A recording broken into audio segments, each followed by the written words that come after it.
ndashimira Imana yari yamudutije. Nibuka umunsi umwe ubwo nagize ikibazo, mbona ingaba niwe waje kunderesingaho narindi. Naramubwiye ngo nasubira inyuma byibura kuko nje nari imbere. Tiyansubiza ijambo, yarandebye gusa. Menye iryambwiye. Mbona ingaba aje kurangiza, je nabimenye mbere y'ukwezi kose. Twaravuganye nawe, mbona ingaba arambwira ngo tumusengere.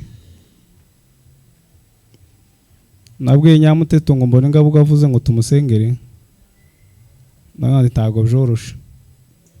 Nahise menya neza uko mbona ingaba yabonye urugenzi rwiwe. Umunsi bambwiye ngo mbona ingaba yakomeretse, naravuga ati nta kibazo mwombwira nimba yapfuye kuko ntaco bitwaye. Barambwira ngo yaracari muzima, ariko yari yarabibonye kuko wa munsi muri ku munsi Uvira ifatwa, naramamagaye ndamuga ati mbona ingaba ngiye gushaka tike ntahe. Yarambwiye ngo watinze, ngo ahubwo ngo ntiyarazi ko ngongejeje no minsi yose ngo ndafite tike yo gutaha. Muri ubwo bufura bwe ndabyibuka mu mwaka w'ibihumbi 2011 hari umupapa wari ufite amafaranga menshi cyane, sinyavuga umubare, turi kuri media. Uwo mupapa yari ko ataha mu Bibogobogo. Inzira yo mu Rusenda habaye ububwambuzi bubi cyane, bagatega abantu kuri moto. Arara muri foyer yacu. Aharaye kubera ko ubunyangamugayo n'ubufura bwa Mbonigaba n'ukuntu twari tuziranye, twabitse ayo mafaranga mu gihe cy'ibyumweru 2. Wa mupapa aratahagera mu bana, arongera arakubanuka aza Uvira akoresha amafaranga yiwe mu buryo yarashaka gukoresha. Mbonigaba yari imfura cyane, ndamwibuka. Yesu ashimwe. Turashima Imana kuba kuri uyu munsi wa Grand Frère Mbonigaba. Turavuze ngo Imana yo mu ijuru nishimwe cyane. Ndabanza mbashimire mwebwe mwese mwageza aha, mwaje kudutabara. Mwarakoze, Imana yo mu ijuru ibahe umugisha. Ndaheza Paul umuryango wa muzehe, ndamubwiye ngo yihangane cyane aho ari ruguru, na mukecuru bihangane cyane kuko babuze umwana, kandi Mbonigaba yari inshuti ya muzehe cyane, yari umujyanama, umugabo w'ubwenge bwinshi cyane, utanga inama kuri buri muntu wese. Rero ndihanganisha muzehe ngo nihangane. Ndihanganisha abavandimwe ba Mbonigaba, bari umunabi we ndetse n'abashiki be aho bari bose, ndabihanganisha ngo bakomere cyane kandi bihangane. Mbonigaba ndamuvuga amagambo atari menshi cyane kandi wenda ntagwa magufi, ariko ndagaragaza kuvuga bisanzwe. Ndihanganisha umuryango w'Abega, mwihangane cyane kuko twabuze umuntu w'intwari. Biragoye kuba ngo tuzamubone kandi undi umeze nkawe, gusa iwe tuzamusanga mu ijuru, ariko kuba ngo tubone undi umeze nkawe biragoye. Mbonigaba nje namufataga nk'umubyeyi wanje kuko navutse nsanga ari umuntu mukuru, yaranigishaga akangira inama kandi narazumvaga nkanazubahiriza. Ndihanganisha abasebukwe, kubura umukwe ntago byoroshe. Ndihanganisha abamuyomba abanyabyinshi, nabo bihangane. Ariko nanone muri byo byose Mbonigaba nterakira umwana wacu, ahubwo yari umwana w'abanyamurenge bose. Ndihanganisha abanyamurenge bose ku isi, aho abanyamurenge bari bihangane kandi bakomere, ahari Imana izatugirira neza ibi ngibi bituveho. Mbonigaba yari umuntu w'ibyishimo birenze, yagiraga ibyishimo, yakunda kuvuga aseka kandi akaganiriza buri muntu wese, nta muntu atavugisha, yaba muto cyangwa se mukuru, bose yarabavugishaga. Yari umuntu w'ubwenge bwinshi, ukuntu yagiraga inama n'abamuruta. Rero ndashima Imana ko yamwifuje ikamutwara. Icongeyeho ndashima Imana ko Mbonigaba apfuye ari umukristu. Je ntabwo nigeze ndira, nabo twabanye kuva ubwo bampamagaye ntabwo narise. Nari ngize iminsi nkingahe nsa nkaho ndi kubitekereza, ntabwo narize kuko namenye neza aho Mbonigaba agiye, kandi nizeye ko Mbonigaba tuzongera tukabonana nawe. Ndashima Imana yuko twayimenye, kandi ndashima Imana yuko nayo itatubaye kuri, ahubwo yadoze hafi, tigeze idutererana haba nabuke. Bambwiye amakuru ya Mbonigaba ko yarangije, nabwiye Imana mu mutima, ndabwira ati Imana ntabwo nshaka kurira, ntabwo mbishaka. Hari ijambo nari nasomye riri mu gitabo cy'Abaroma igice 8 umurongo wa 18, haravuga ngo mbonye yuko ngo imibabaro y'iki gihe ngo idakwiye kugereranywa n'ubwiza tuzayishurirwa mu ijuru, ngo kandi ngo n'ibyaremwe byose uko bingana ngo bitegerezanya amatsiko ngo guhishurwa kw'abana b'Imana. Ni ukuvuga ngo icyaremye cyose uko kingana cyose kiza cyifuza uwo munsi. Ijambo ry'Imana rizavuga ngo Imana ubwayo ngo izahanagura amarira yacu, ngo kandi urupfu ntiruzongera kubaho ukundi. Kubabara no kwiheba n'ibindi ntabwo bizongera kubaho, ariko umunsi hazavuga neza, azavuga ngo wandika ayo magambo ngo nkuko ari ayo kwizerwa. Ndashima Imana yuko twayimenye. Cyo tutayimenya tuba tubabara nk'abandi, ahari tuba twaranagwaye za tension niko novuga. Ariko ndashima Imana yuko twayimenye. Nsoza Mbonigaba reka muvuge ku butwari bwiwe. Mbonigaba habaye mu mwaka wa 2017 abantu barategwa daruguru ko mubizi. Mbonigaba ntabwo yigaza atekereza kufi wacu, ntabwo yabitekereje, ahubwo yafashe umukingi munini wo kuguma mu karere. Ndihanganisha abantu b'akarere kacu ka Miko bihangane cyane kuko ibi bihe byadukozeho. Mbonigaba yabaye vice president w'akarere ka Miko, bukeye wari president nawe adukugwamo nk'uko nawe aciye muri iyi nzira. Mbonigaba arongera ahagarara muri uwo mwanya, agira abaturage inama yo kudati wacu, kandi Mbonigaba ico namukundiraga nuko yari umuntu utagiraga bwihebe. Ntabwo wamubwiraga ibintu ngo yumve uko birenze ngo apanike ngo usange wenda ngo wumve yo kubwira ngo ibintu biragoye, ntibishoboka. Yagaza kubwira ati mwitonde gusa, nuko yagaza kubwira. Yari umuntu wari waramenye Imana, ndetse nawe mu mutima we ntiyagiraga ubwoba. Mbonigaba yari umuntu wagiraga abantu bose inama. Yari umujanama wa muzehe, akaba umujanama mu karere ka Miko, akaba umujanama muri twirwaneho iwacu. Niwe wagiraga inama abayobozi bacu bari batuyoboye ico gihe. Mbonigaba ndashimira Imana yari yamudutije. Nibuka umunsi umwe ubwo nagize ikibazo, Mbonigaba niwe waje kunderesingaho narindi. Naramubwiye ngo nasubira inyuma byibura kuko nje nari imbere.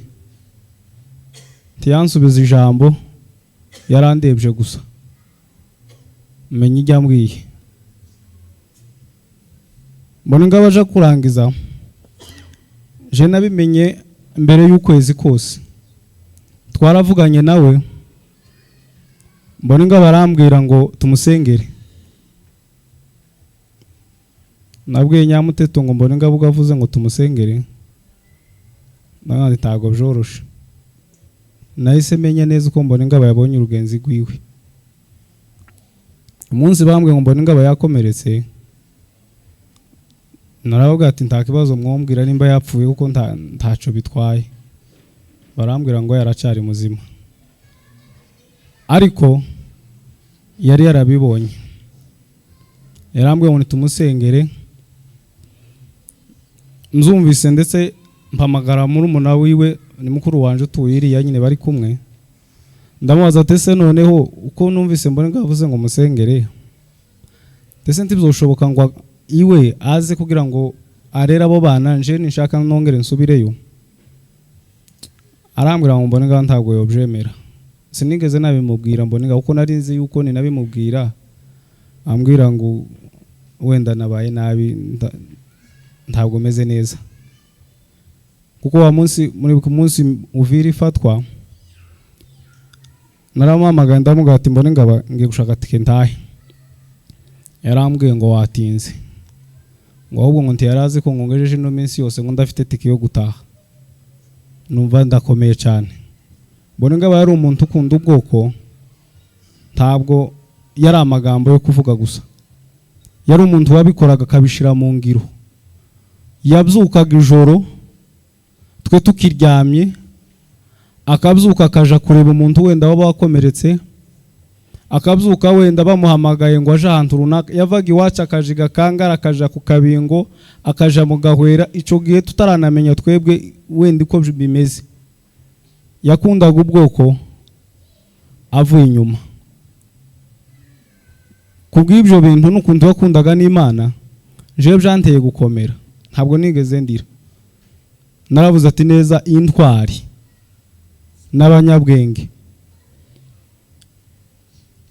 ngo bazarabagirana mu kirere ngo bazabaho ngo nk'inyenyeri ngo iteka ryose ndavuga ati mbone ngaba tuzabana nawe ahari turashobora kuzabana nawe muri ico kirere turabagirana iteka ryose narishimye cyane ko mbone ngaba atataye igihugu akabaguye ku rugamba akabaguye agwanirira ubwoko bwacu rero bene data ndabihanganisha mukomere kandi mwihangane mbone ngaba turamwifuriza izuko ry'abera arakoze cyane noneho hari ikintu ngira ngo mvuge abavuga ibyo gushimira abantu ntimubashimire muvuge mbone igaba ibyo gushima turaza kubikora rwose reka twakire Nyamuteto mushikiwe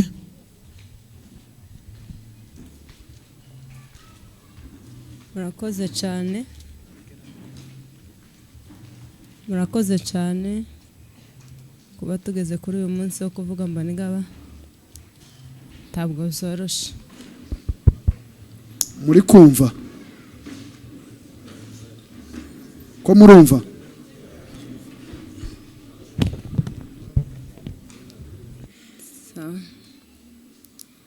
ndabashimiye mwebwe mwese mwadutabaye Imana yo mu ijuru baheze umugisha ngiye kuvuga mbone igaba umwanya mutoya kuko sinomuvuga ngo murangize yari inshuti yacu yari musaza wacu mukuru twakundaga kandi tukamwubaha Imana ishimwe yari yamudutijije iminsi twabanye na mbone igaba nta munsi nigeze numva n'umwe papa muhamagara nk'abandi bahungu ngo bamubwire ngo se iri kosa wakoze ni irihe ntabwo mbone igaba yari umuntu ukunda gusenga agakunda Imana agakunda n'abavandimwe yaraduteteshaga mu buryo uko yajaga ku isoko twese yatuzaniraga tiyavaga ku isoko ngo azatatuzanira imbombo kandi turi bakuru yagezeho nubwo yafataga barumuna biwe ari abagabo yaza akabakikira agakora byinshi. Ndabimushimiye Imana yo mu ijuru imuheze umugisha. Yakundaga gusenga cyane kandi akabikora yiherereye. Aho twabaga ibuvira twarabanye muri Fwenje nawe, sinzi James nimba yibuka izina bamwitaga mu gipango twabanagamo. Yageza asenga agatangira asenga ku ijwi ryo hasi, agasenga n'ayandi maza kumva, baruhe bamwita izina bakamwita ngo ni Mwinjilisti kandi atarasengegwa akiri umunyeshuri. Ndamushimiye kuri ubwo butwari yagize akabyigishamwe n'abarumuna biwe, akaba arangije ari umukristo. Ndashimira Mbonigaba kuko kubwo gukunda ababyeyi, yakundaga ababyeyi cyane, yari yaritangiye umuryango. Rigiye twavuganaga cyane nkamubwira ati se wewe abandi bose ko babona inzira yo kuza wewe uko ntiwocika. Yaransubizaga akambwira ngo ntabwo nosiga ababyeyi ngo inzi yo mwagiye, mwebwe mwagiye mukomere. Ndamushimiye ku mirimo myiza yakoze, yari inshuti ya buri muntu wese. Nta mwana batavuganaga, nta mugabo. Kubwo kwitwara neza no kwiyubaha yiyubahaga, abantu mu muhana baramutinyaga. Mbonigaba ndabimushimiye. Umurimo wose yakeneraga gukora ntiyigandaga. Yavuga ngo araja umurimo wose agiye gukora, niyo papa yamubwiraga ngo nagenda aje kureba inka kure, yari abizi ko zigeraho mbere akagaruka.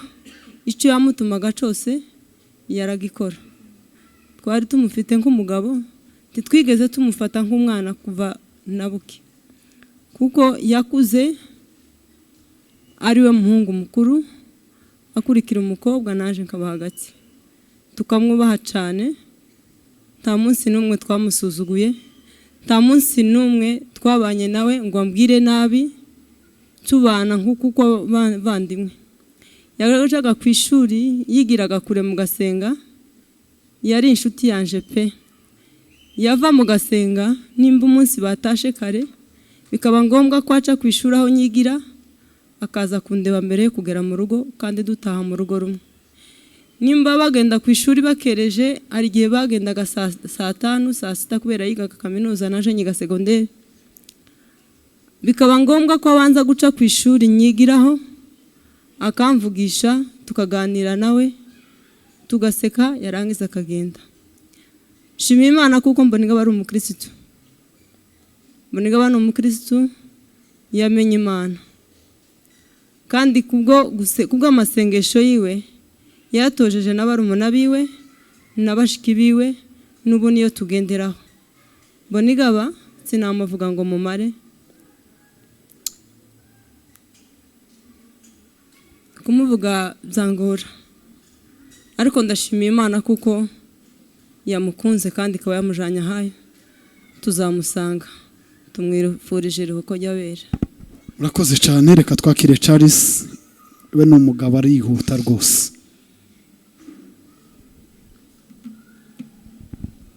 Murakoze, arakoze umesha w'amagambo. Nanjye ndashima Imana ko mpagaze hano.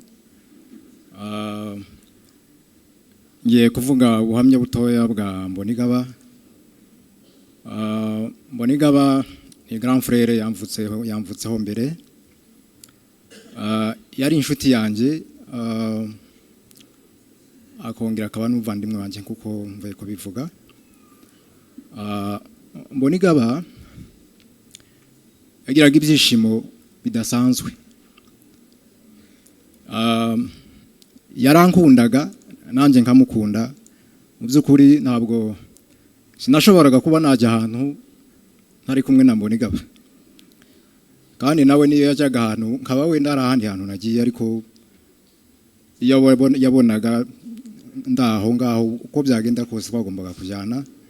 Twariganye kuva primaire, turigana muri segonderi, twaje gutandukanaho gatoya ubwo yagiye kwigira Uvira kaminuza nge ngakomeza nari mu Rwanda. Rero nguko nari mbivuze Mbonigaba yari umukirisitu bitari byo gushakisha, kuko hari ukuntu umuntu washakisha nyine bisanzwe, ariko yari umukirisitu bitari byo gushakisha. Kandi Mbonigaba ntabwo yagiraga, nta kibazo yagiraga. Nari ntarumva bamuvuga ikintu kibi, kuko umukecuru mwamwumvise abivuga hano tanga ubuhamya bw'urusengero. Nari ntaramubona ikosa, sinigeze mbona bya bindi abana bakora amanyanga ugasanga abana bagakubitwa cyangwa se ibindi bibazo byavuye hirya no hino bitewe no kwitwara nabi. Ibyo sinigeze mbibona kuri Mbonigaba. Ku by'ubukristo byo sinshidikanya Mbonigaba yagiye mu ijuru. Nanje aja abamaze kutubwira ko yakomeretse yarashwe ari hari Bukavu. Nararyamye uko ndyamye ndamubona araza aririmba indirimbo, mbona turi kumwe aririmba indirimbo. Uburyo yariririmbaga nge nkibaza ukuntu arimo kuririmba, kuko nge nta nubwo nayimenyaga ngo mbashe kujyana nawe. We yarayiririmbaga yose, arayiririmba n'ibitero byayo byose. Mbyibazaho bukeye mu buryo nari mvuga ngo ndaza byibura kuyandika, kuko narayumvaga nayifashe ubwo mu nzozi. Noneho bukeye rero ntabwo nongeye kuyibuka, bya bitero byose ndabyibagirwa. Noneho ndangije bya byose ndavuga ati Mbonigaba ko byagenda kose yagiye to. Nanga kubwira abana, ndavuga ati mbwira abana naza kubaca intege, ndihangana tu, ariko ndavuga mu mutima ndavuga ati Mbonigaba aransize nta kundi. Nuko byagenze rero. Ikindi Mbonigaba yari intwari, ntiyagiraga ubwoba mu buzima bwe kuva akiri n'umwana. Ntiyagiraga ubwoba. Hari ukuntu abana mwajyanaga mukaja ahantu wenda mukabona ikintu kibatera ubwoba, Mbonigaba inyama y'ubwoba rwose ntayo yagiraga. Kugeza n'ubu ngubu aho ibi byabereye, ubwo yajyaga muri aka kazi, ibaze yari umuntu w'umuganga, we akavura abantu bagize ikibazo, akongera akajya mu myanya y'imbere. Ubundi wenda umuganga yakagombye kuba wenda akorera inyuma, ariko ukuntu yajyaga mu myanya y'imbere akabanza akarwana, akanadressinga n'abantu, akabavura, akabahambira abakomeretse. Murumva ko bitari ibintu bisanzwe, wari umwihariko we kubera ubutwari n'ishaka. Mu by'ukuri yari intwari Mbonigaba. Yitaye ku bantu kandi yaramiye ubuzima bwa benshi, ababaga bakomeretse, ababaga bagize ibibazo, ibyo byose akabikora, akabimanaginga, kandi n'urugamba akarurwana. Rero bamuvuzeho byinshi, wenda ntituza gukomeza kubigarukaho. Iby'ubukristo babivuze, nanjye ndabihamya neza, ndashidikanya. Yakundaga abantu bose, yakundaga buri muntu wese atitaye ku wari we. Yari umuntu ukunda guseka. Mwahuraga, iyo mwahuraga yatangiraga guseka, akikubona gusa agatangira agaseka, akakuganiriza, akakugira inama. Ubwo nibwo bwari ubuzima bwa Mbonigaba. N'akazi yari arimo yagakoze neza mu buryo bukwiye. Rero nsoza, ndashimira abantu badutabaye kuva amakuru tuyamenye. Hano hakurya Gidurayi hari abantu badutabaye bavuye muri urusengero rwa Wade. Narahageze nsanga rwose bahageze. Ndabashimira rwose urusengero rwa Wade. Ndashimira umuryango wacu wa Kega uri Gidurayi, twasanze bahageze baradutabara, cyane cyane umuryango kumwihariko umuryango wa Grand Frère Makoti. Ndabashimira cyane, badufashe mu mugongo kuva bikiba hariya kugeza n'uyu munota. Ndashimira akarere kose muri rusange, Kamuriza, karere Miko, Gakenke, bari hano ndi kubabona. Mwarakoze rwose kudutabara. mwaradutabaye muraduhumuriza twumva dusubijwemo intege. Mwarakoze byose, mwarakoze mu kuri. N'abandi bose abakolege abaduhamagaye ku matelefone ni benshi, abo bose turabashimira. Abari hano ndabashimiye mwese abaje kudutera inkunga, abaje kudufata mu mugongo kuri ibi byago twahuye nabyo. Mwagize neza, Imana ibaho umugisha. Ndashimira nanone n'uru rusengero rwaduhaye hano hantu twateraniye, Imana nayo ibaho umugisha. Ndashimira n'abantu bari mu gikoni, hari abana b'abakobwa bari mu gikoni baradufashije pe, kuva kuwa mbere cyumweru gitangira nyine cukiriyo twabanye nabo kugeza uyu munsi. Imana ibaho umugisha. Mbonigaba turamwifuriza iruhuko ridashira. Murakoze cyane.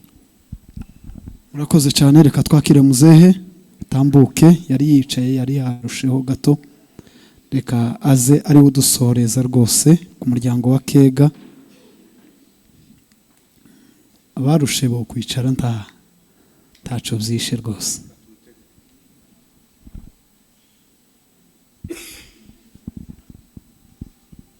Imana ishimwe kandi mwese mukomere pole cyane. Pole mwese banyamurenge bari hano, pole. Jewe simvuga amagambo menshi, sinsubira mu magambo yavuzwe, ariko ndavuga mu ncamake. Bitewe n'amagambo yavuzwe yumvikanye, kandi n'ubundi bitewe n'intege nkeya mfite, ndavuga amagambo make cyane. Muri kunyumva? Icyo navuga rero, ndashimira Imana yadushoboje kuri uyu munsi. Imana yatugiriye neza, idutiza umwanya, idutiza ubuzima, dushobora gutegura uyu muhango wo gusezera bwa nyuma muvandimwe wacu Mbonigaba. Imana ishimwe yabikoze kandi yabishubahiro. Ikindi mvuga ni ugushimira abantu bose badutabaye kuva tukimara kumva aya makuru. Hari abadutabaye kuva Kudurayi, hari abo twambukanye twabanye ahangaha mu rugo kugeza uyu munsi, hari n'abandi bashoboye kuboneka uyu munsi kuko mwese mugaragara hano. Ndabona mwaje ku bwinshi kandi muzanywe no kugira ngo muduhorahoze. Ni ukuri abaje bose ndabashimiye, Imana ibahe umugisha.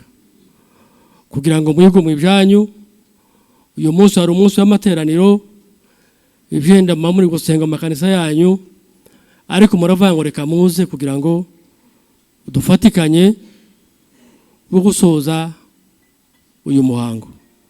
Kuri ubwo rero Imana ibahe umugisha. Kabashimira abapasiteri n'abashoboye kuboneka, kabashimira n'ikanisa ryashoboye kuyobora uyu muhango, kuko nabo bana niho basengeraga, ariko nabo bigomwe bemera kubana natwe, basega amakanisa yabo, ariko baravuga ngo reka bigomwe tubane muri uyu muhango. Imana ibahe umugisha. Ikindi rero nshobora kuvuga, ndavuga ku bw'uyu mwana wadukuwemo. Simvuga amagambo menshi mwayumvise. Uyu mwana nje sinarimuzi, twatandukanye kera ataravuka, turagenda tuja muri Byura, yavutse turi muri Byura, akurira mu Minembwe. Tuvuye muri Byura turakomeza umuhanda duseruka hano. Namubonye rimwe ari umwana mutoya, ubwo navaga za Rubumbashi, igihe cy'itsembasemba, nageze mu Minembwe pamara ukwezi kumwe ndatambuka ndakomeza, none ndacari mu muhanda.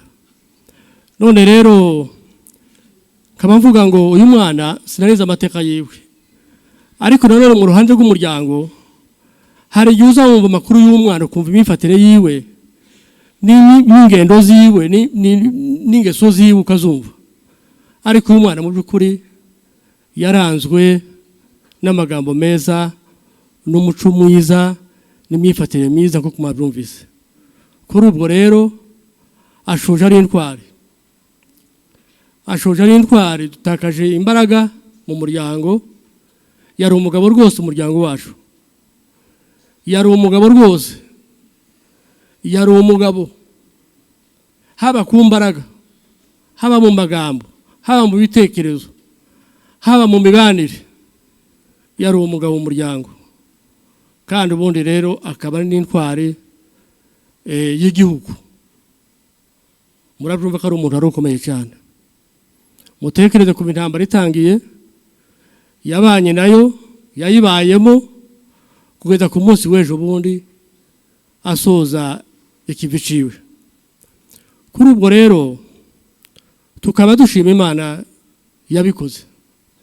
Mwumvise no mwigisha ko twabivuze, yavuze igihe igihe kibaho kigatsimburwa n'ikindi. Hari igihe cyo kurira, hari igihe cyo kwishima, kandi hari igihe cy'imperuka, akaba n'igihe cy'itangiriro. Kuri ubwo rero ashoje nk'umugabo. Ariko rero turi mu kiriyo,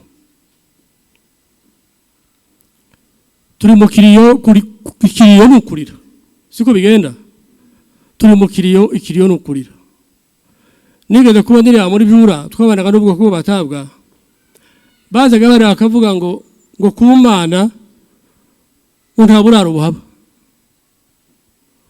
Babaga mu cyo ngo kwa neza takuri n'inganda yakosendamo, ngo ku Mana nta cumbiri haba, atupfuye abapfuye. None rero iyo mvuga iryo jambo, nari mvuze ngo reka ndire gutya. Tugiye kurira, twararize cyane kandi twarira tukazimura. Ariko cyo nshaka kwibutsa abantu, ndabibutsa mvuga gutya. Tukiririye muhira, abantu barasura inka zikaja mu masuhuriro. Kandi muzi yuko masuhuriro igihe cyose twahoraga mu ntambara. Cyabaga amashinesi.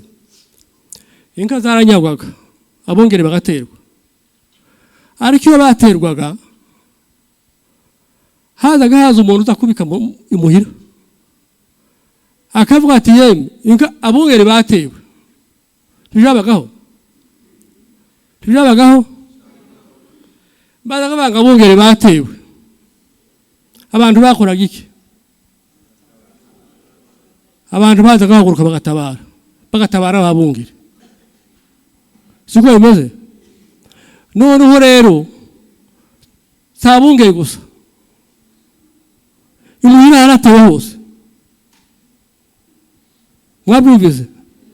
Sabungere gusa noneho imuhira haratewe hose. Abantu barashize, hasigaye imfubyi n'abapfakazi. Kumuranyumva? Hasigaye imfubyi n'abapfakazi. Ni ukuvuga ngo Imana yatuzanye hano kwari ukugira ngo tuzavemo batabara basigaye hariya. Ko murabyumva? Mwabyumvise? Mwarabeho nihute, mwarambiwe?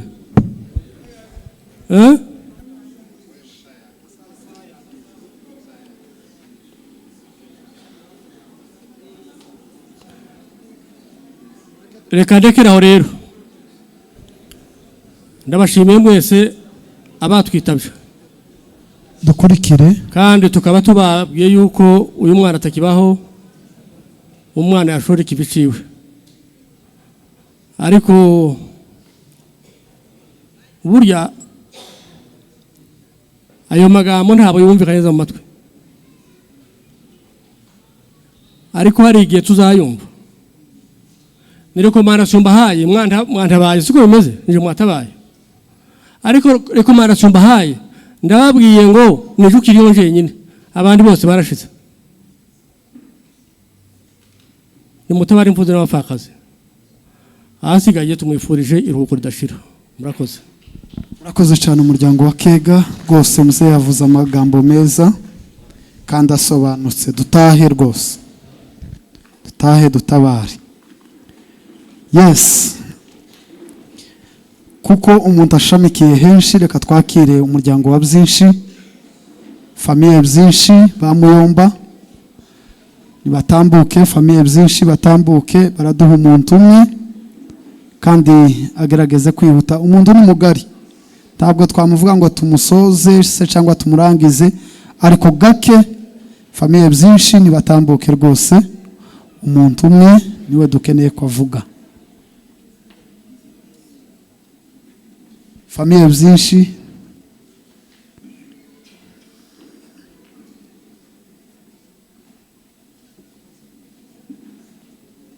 yes, umuntu umwe.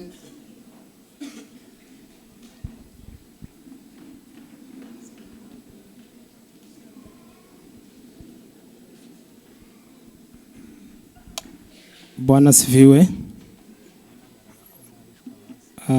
Yahamagaye famiye Byinshi, hasigara bishwa n'abakwe bacu botambuka bose. Nibaze kabisa, nibihute. Reka tuvuge tubangagura kubera kuko amasaha asa naturenganye.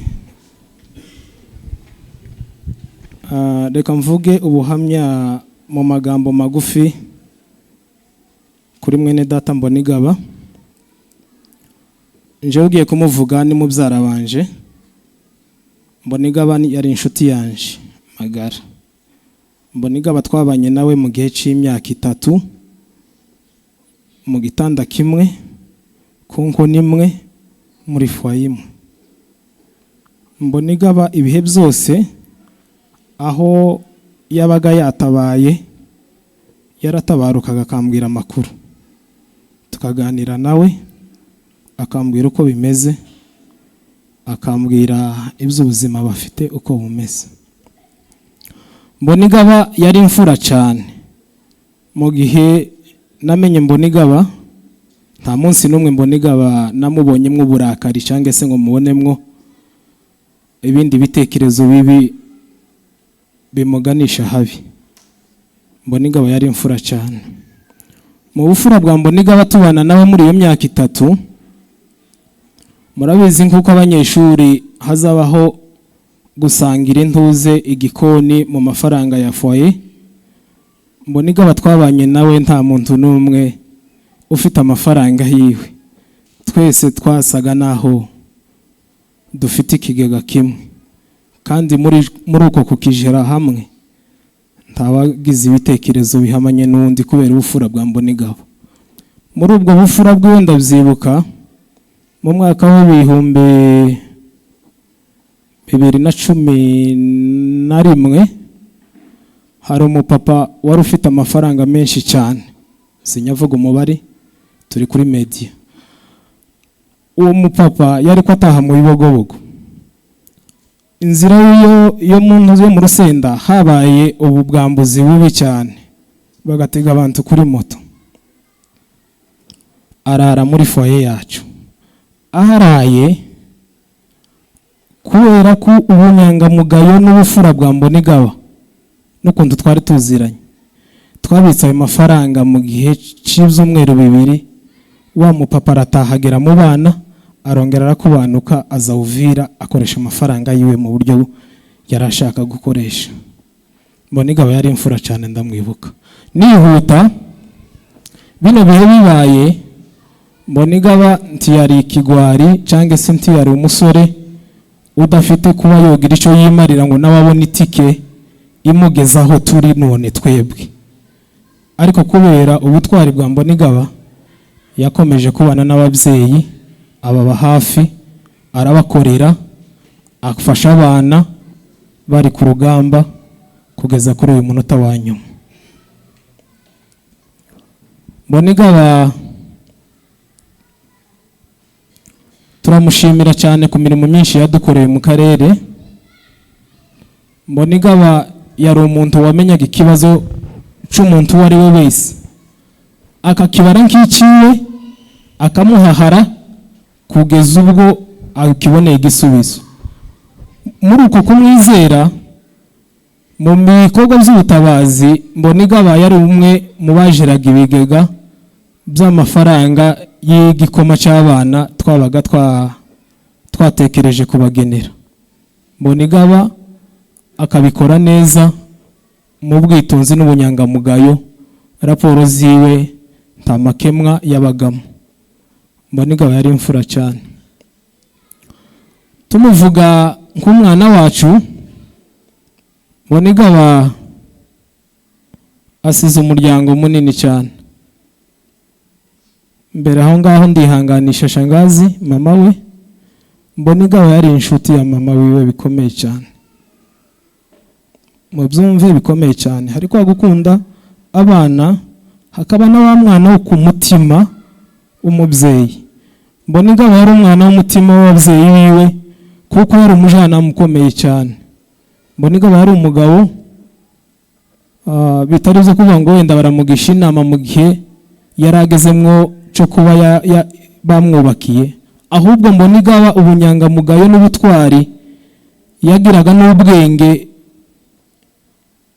bwimbitse bw'impano yagiraga bw'ubujyanama. Mbonigaba ababyeyi bamugize umujyanama kera cyane kubera ubutwari yagiraga n'ubujyanama bwiza. Ndihanganisha Muyomba hari, ndihanganisha mama Mbonigaba ngo bihangane bakomere. Ndihanganisha akarere ka Miko na Muriza Gakenke yose kuko Mbonigaba yikozemo ibikorwa bikomeye cyane kandi yari inkingi nini cyane muri ako karere. Dutakaje umuntu munini, usanga abandi benshi cyane bakomeye bari badufatiye runini.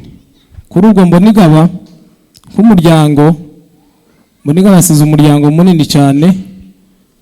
Murabizi ko abantu batataniye henshi cyane, ariko umuryango uzakomeza ube hafi y'urugo rwa Mbonigaba, haba mu bibi haba mu byiza. Turashima cyane kuko Imana yari yaraduhaye Mbonigaba ikaba imucuye muri kino gihe. Imana ibaho umugisha. Murakoze cyane. Barakoze cyane ba Muyomba, Imana ibaho umugisha.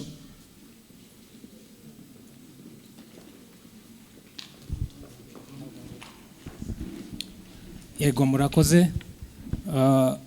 Impamvu ntavuze muri uyu mwanya wa Nyirarume ni ukubera ko Mbonigaba ntabwo twabanye.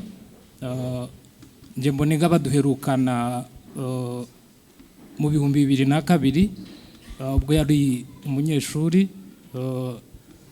Kuva icyo gihe nibwo duherukanira. Niyo mpamvu nahagurutse ngo mvuge amateka ye mu mwanya wa Nyirarume. Mpagaze hano nk'intumwa ya Nyirarume. Nyirarume yatumye aravuga ngo asize umugore agasiga n'abana, izo n'imfubyi ndetse n'umupfakazi. Aravuga ngo azabashikiriza inka yo gufasha umuryango. Murakoze. Niyo mpamvu nari muhaye ijambo ngo ashitse iyo nka rwose. Ba Muyomba Imana ibaho umugisha. Reka twakire umuryango wa Mwitira, aribo ba data bukwe, nabo baraduha umuntu umwe. Mwihangane rwose tuze gusoreza rimwe twese, ntidutinda turasoje. Mwitiriwe ndabemera barihuta cyane. Reka dusabe abitira bose bari hano n'abakwe n'abishwa, turaba gufi cyane bishoboka. Umuntu wacu uca kuvuga ukoresha umwanya mutoya, umwanya wagiye. Murakoze. Mwihute, abakenewe kuza hano turavuga bahageze.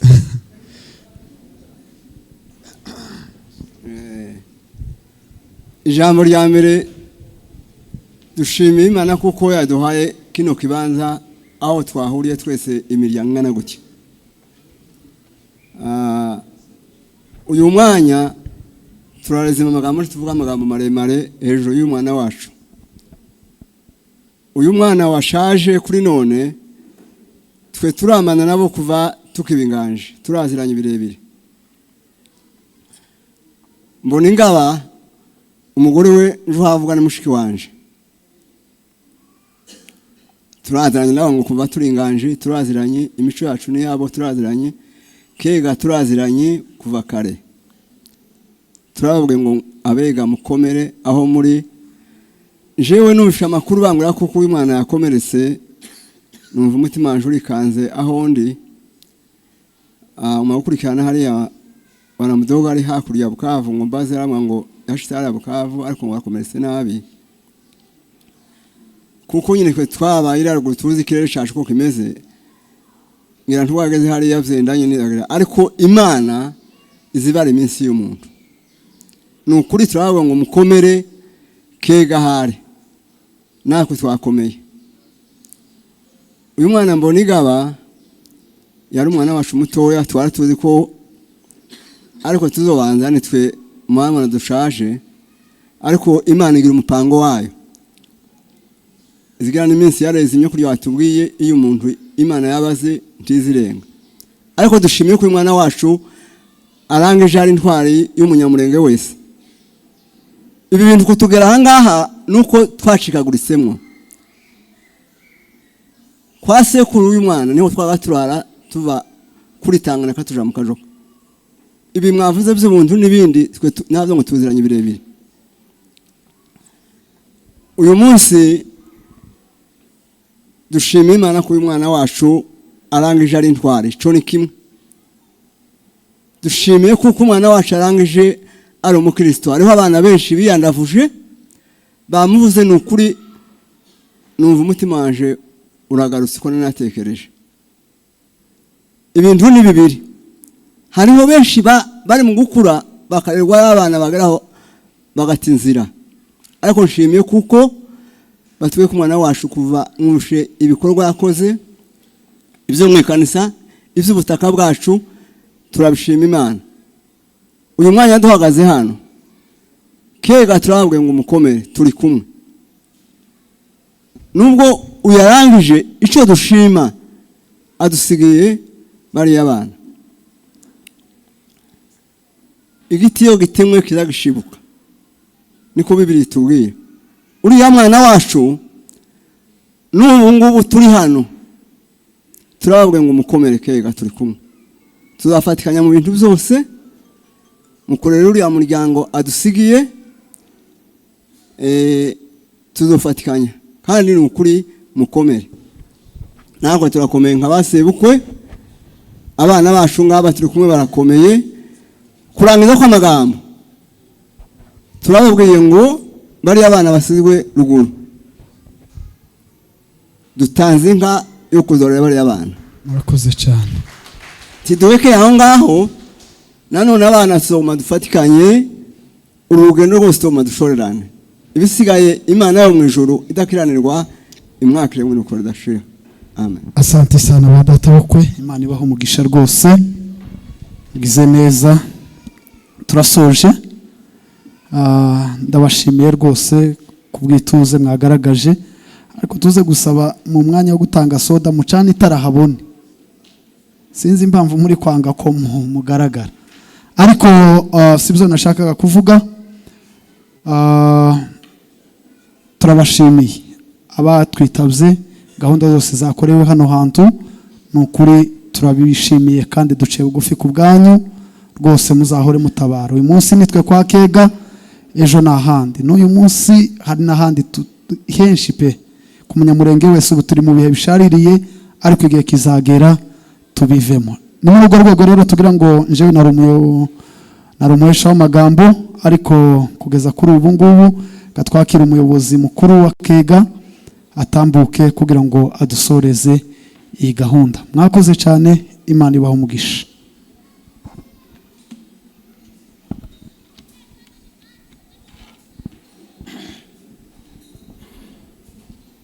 Arakoze cyane umuhesha w'amagambo, Imana imuha umugisha. Hanyuma turabashimira mwebwe mwese mwadutabaye, wenda tutarondoye umuntu mu izina, mwatinya urumuri. Narivuze ngo turabashimiye mwebwe mwese mwabashe kudutabara, tutavuze abantu mu mazina, kuko tuvuze bamwe twasiga abandi. Ariko umuntu wese wageze hano turabizi yuko mwaje hano muzanwe n'impamvu imwe yo kudutabara. Rero turabashimiye, Imana yo mu ijuru ibaho umugisha. turashimira itorero rya Grace abari hano ndetse n'abatari hano bemeye kudutiza icyicaro. Mu by'ukuri turabashimira, Imana ibaha umugisha. Turashimira itorero rya Ward rya Gidurayi, abashumba ndetse n'abakristo kuba mwadutabaye mugakora n'iyi mihango. Imana yo mu ijuru ibaha umugisha.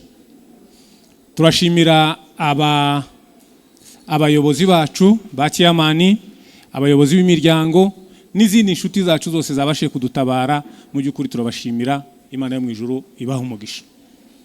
Twavuga byinshi wenda tukagira ibyo twibagirwa, ariko ikiduhagurukije kwari ukubashimira. Ikindi ni ukubabwira ngo mukomere. Ibibazo tukiri mu isi ntibizareka kuba, ariko na Bibiliya iravuga ngo ishyano niko uzabizana.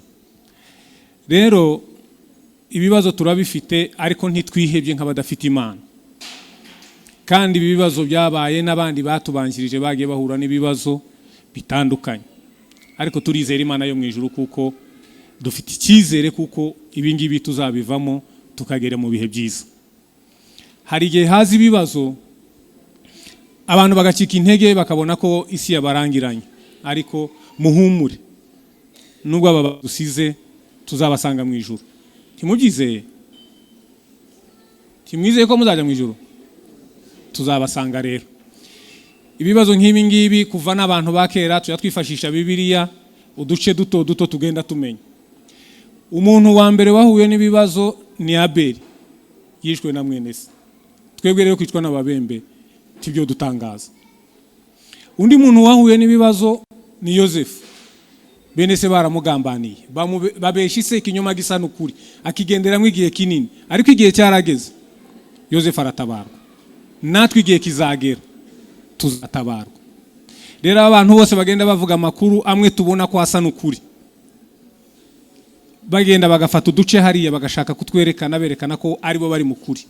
Turabizi neza kuko Imana yo mu ijuru itazadutererana. Rero turabashimiye kubyo mwakoze, buri wese umwanya we, ubwitange bwe. Abatanze amafaranga, hari abantu bagiye mu gikoni, hari abantu batanze amafaranga kuva tukimenya amakuru. Abantu benshi bari Gidurayi, abandi baraza tuja kwa muzehe. Mu by'ukuri ntitwabona icyo tubahemba, ariko mu magambo make gusa turababwiye ngo Imana ibaha umugisha. By'umwihariko ndashimira umuryango wacu, mu by'ukuri muri umuryango mwiza. Ibi bintu byasaga naho bigoye, ariko mwarakoze, mwatanze amafaranga. N'abari hano batarayatanga ndabizi ko muva hano muyatanze. Mwatanze amafaranga yanyu kugira ngo ibi bintu bibashe gukorwa neza. Rero turabashimira, muzahorana ubwo bushake n'urwo rukundo rwo gukunda umuryango. Nta kindi gituma umuntu aba umuntu. Nibyo tuva hano tukaja gwenda mu makanisa, tugomba kuja mu ikanisa ariko tuvuye hano mu muryango twahakoze neza. Ntago waje mu ikanisa utakiranutse mu muryango, mu ikanisa rikwizera. Ngira ngo abapasiteri niko bajya batubwira. Waba umupasiteri mwiza udakora mu muryango neza? Okay. Rero niba mushaka kuba abapasiteri beza, mu banyamuryango beza. Ndashimira timu ya Pasi na Bienvenue, mwakoze akazi neza. Bari he? Pasi na Bienvenue muri mu kazi? Sawa, nidusoza hano muze kundeba. Mu by'ukuri bakoze akazi neza. Rero tudatinze turabatangariza yuko umuvandimwe wacu atakiriho, tukaba dusibutse uyu munsi. Wenda abadusura ntitwababuza, ariko turashaka ngo tubohora abantu, abajya mu kazi bagende, abajya mu mashuri bagende, ariko nanone abagifite umutima n'ubushake bwo kudusura, amarembo aruguruye, mukomeze mudusure kuko twarakomeretse ahantu hasaba guhumurizwa bikomeje. Rero Imana ibaha umugisha. Nanone tutarasoza twateguye soda kugira ngo abantu bari inyuma, ko ndabona mwajujuye, muzane soda hano. Twateguye soda yo kugira ngo abantu baje hano n'ubu bushuhe mwahuye nabyo byibura mubashe kwica akanyota, ibindi tuzakomezanya. Nituva hano abantu b'umuryango wenda iminota mikeya gusa kugira ngo tuvugane ijambo rimwe, twakwicara hariya tukavugana, twarangiza tukabona gutaha. Rero tudatinze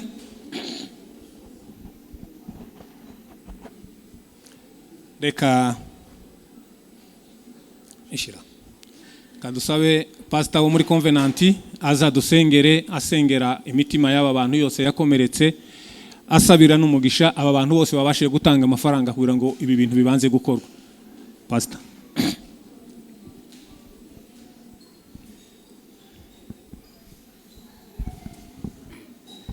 Mana turagushimiye wowe watanze uyu mwanya nubwo bukomeye kandi uruhije ariko nukwibuka abavandimwe badusize muri uno mubiri nanone dusaba kuko uzugumuka b'Imana nanone wo kunamura abasigaye bagasigara muri uno mwanya tugeze kuri fanta uyumugisha abayinywa ibageze mu rugo tubisabye dushima ni mu izina ryawe Yesu amen. Murakoze cyane reka dusabe bari abasore bari inyuma mwashe gutambuka kandi mugere vuba.